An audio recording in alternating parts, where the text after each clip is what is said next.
Hi, everybody.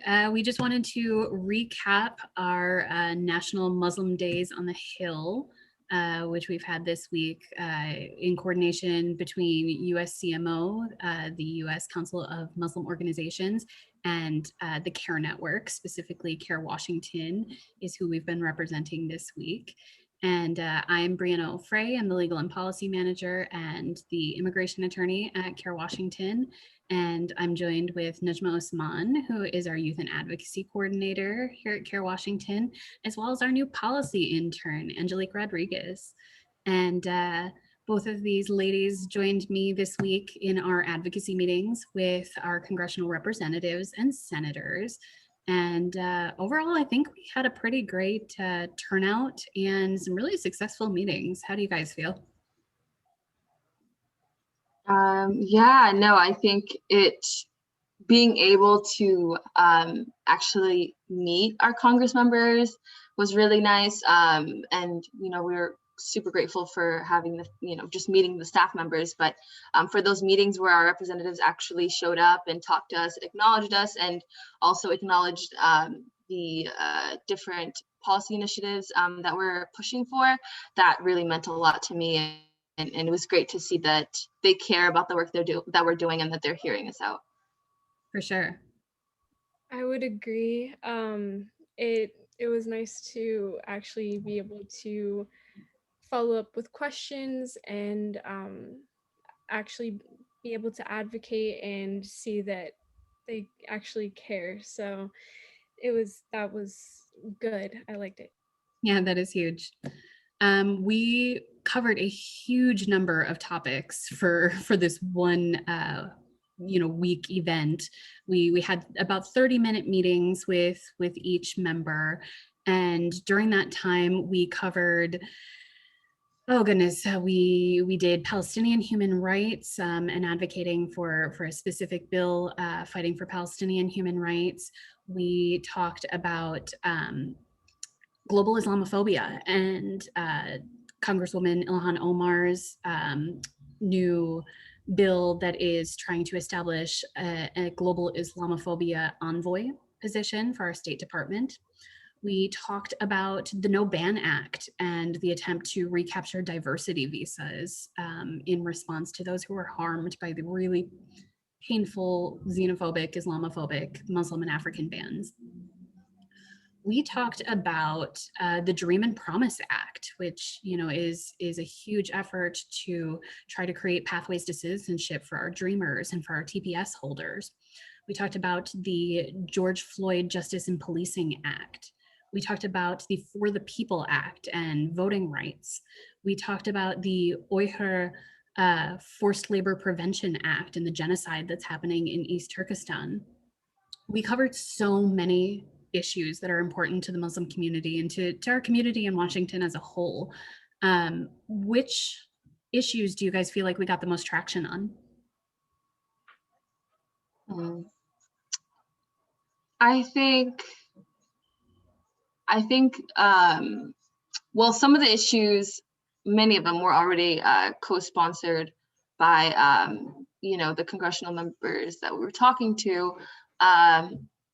But I would say out of the issues that we talked about, probably the Forced Labor and Prevention bill. I think just about everyone agreed about that the atrocities going on in China and in East Turkestan is unacceptable, and that we cannot allow for this to kind of go on, and this measure would hold China accountable and would also hold us accountable for the action that they're taking. So I think in my opinion, that was probably the one thing that everyone just about agreed on, that we need to have these measures in place. Yeah, I agree. I also feel like we got a lot of traction for the Dream and Promise Act. I think everyone we spoke to was generally in favor of that. I found that a number of the offices maybe necessarily were not aware of the issue for recapturing diversity visas ahead of time, but most of them were really interested to hear about that effort. And I think most offices were interested in looking into that further and seeing what we can do about that. More interestingly, where did you guys feel some pushback? Where do you feel like we made the strongest push back against some of the maybe complacency or lack of accountability, or, you know, just differing opinions on some of these issues? I think I would say, I saw it would be the Palestinian human rights. I think that there's a lot of pushback on that. And yeah, I would like to see more support for that, but I felt like there was quite a bit of pushback for that. So Yeah, Angelique, you were present in the meeting with Representative Adam Smith. And do you want to talk a little bit more about sort of what your impression of that meeting was, and how that conversation went? Because I think we had similar feelings sort of regarding evasiveness and, you know, maybe some mischaracterization of what we were advocating for. yes, so in the meeting, when I felt like there was a little bit of evasiveness when sharing a personal story and more focusing on healthcare as opposed to the Palestinian human rights issue. And then you brought us back, which was important and good. But in general, it sounded more like Representative Adam Smith wanted to not sanction Israel, even though taking that as too extreme. And I think I would push back on that a lot, in that we are essentially funding and giving resources to killing children and innocent people, and sanctioning that is not extreme whatsoever, because we fund and we put resources towards policies, towards anything to get a social or economic result out of that, either positive or negative. And usually we would want a policy that would change things for the positive, and that is why we allocate resources or sanctions, or it's kind of like the carrot or the stick, right? Yeah. In policy. And so essentially that's what we're doing right here. And so I would just say that I think that there was a little bit of pushback there, and hopefully in the very soon future, we can change that.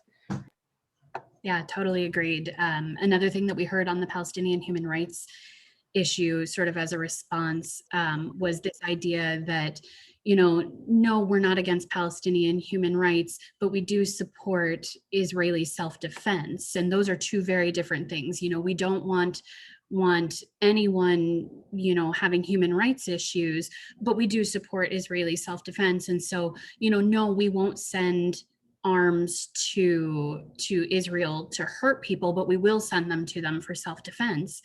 And, you know, one of the great things that I think that we pushed back on there was, you know, the narrative that those are two different things, because in so many cases that we're seeing, the state of Israel is using self-defense as a pretext, or as, you know, an excuse, and still committing what is under international law, crimes of humanity and other potential war crimes. And, you know, we really want to push back on that narrative, because what we're looking at is such asymmetrical warfare. You know, we're looking at, you know, balloons being hit by being met with airstrikes. Like it's rocks versus bombs, you know, and so to say that we do need to be sending Israel millions of dollars in armaments for self-defense, and we're okay with that, but we want to make sure that everyone's human rights are protected, it feels a little disingenuous. So I was really proud of our delegation for pushing back on that in multiple meetings. Absolutely. I think, yeah, going off of what you mentioned, Brianna, about the power imbalance, I think believing that, you know, BDS is too extreme and that sanctioning Israel is way too much of a you know, radical idea. That just kind of assumes that, well, firstly, I think the belief that Israel will be somehow moral all of a sudden and will listen to what everyone has been talking about in terms of, you know, all of the war crimes, and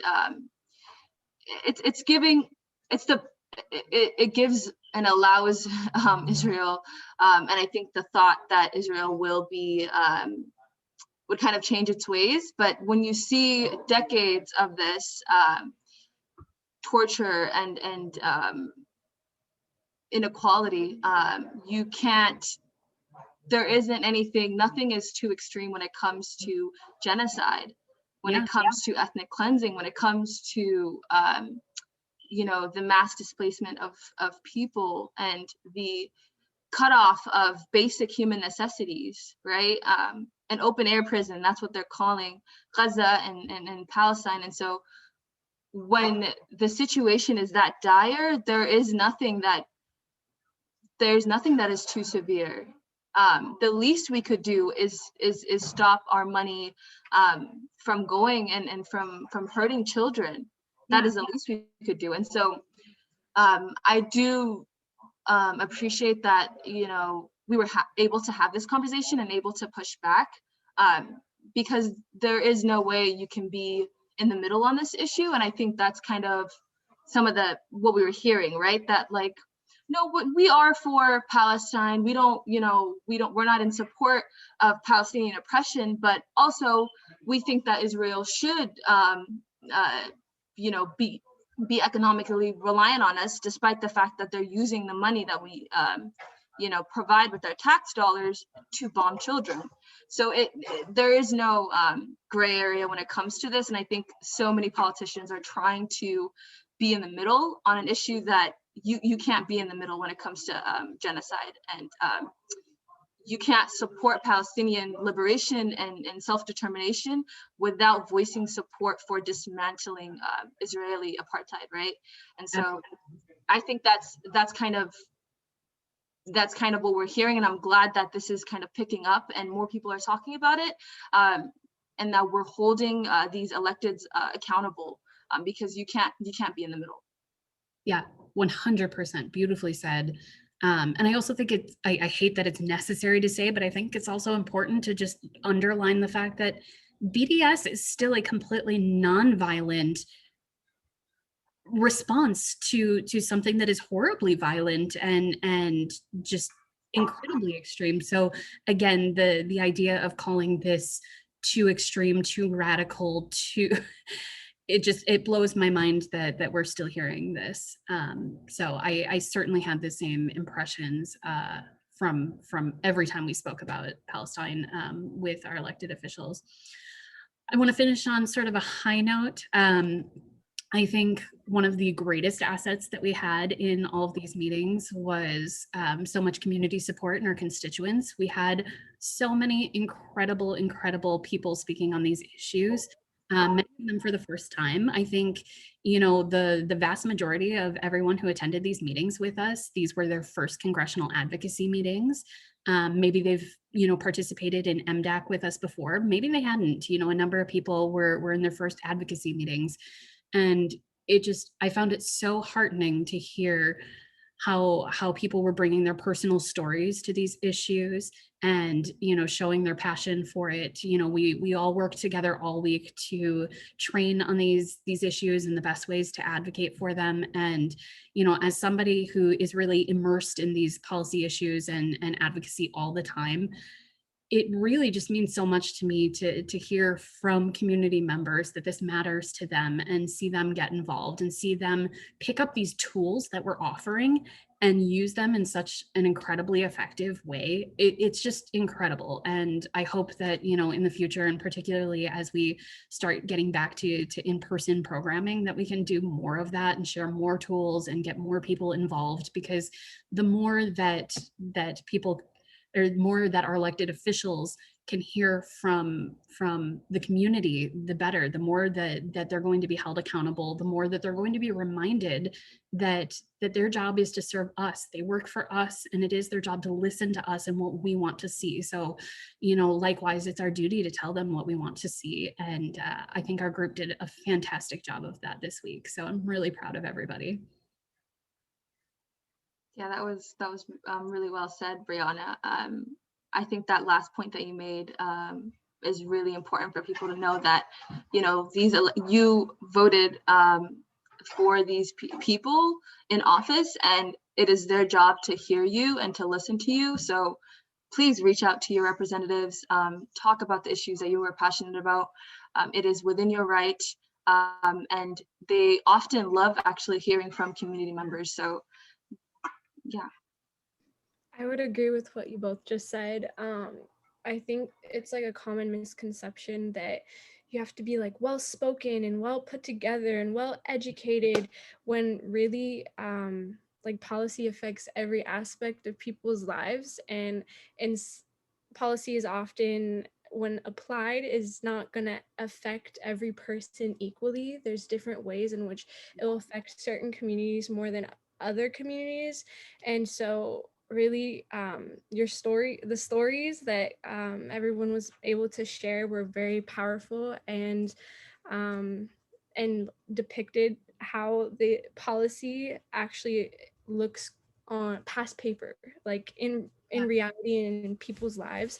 And so I think that we did a really good job, and everyone that participated sharing their story and holding their congressmen and women and representatives and senators accountable was very empowering and important to, again, keep accountability there. So Absolutely. Well, I love advocating with you both, and I can't wait until we have our next opportunity to do so, inshallah. And again, everyone should follow us on all of our CAIR Washington social medias. We always have action alerts and other opportunities that people can join us for advocacy on these issues. And I look forward to doing this again next year, inshallah. Yes, thank you for tuning in. And if you're interested in conversations like these, we have our weekly Facebook Lives. So tune into those. We talk about various different topics, and our media manager just leads those conversations. So that's Thursdays at 3, and it's called Our Path Forward. Yep. See you guys soon.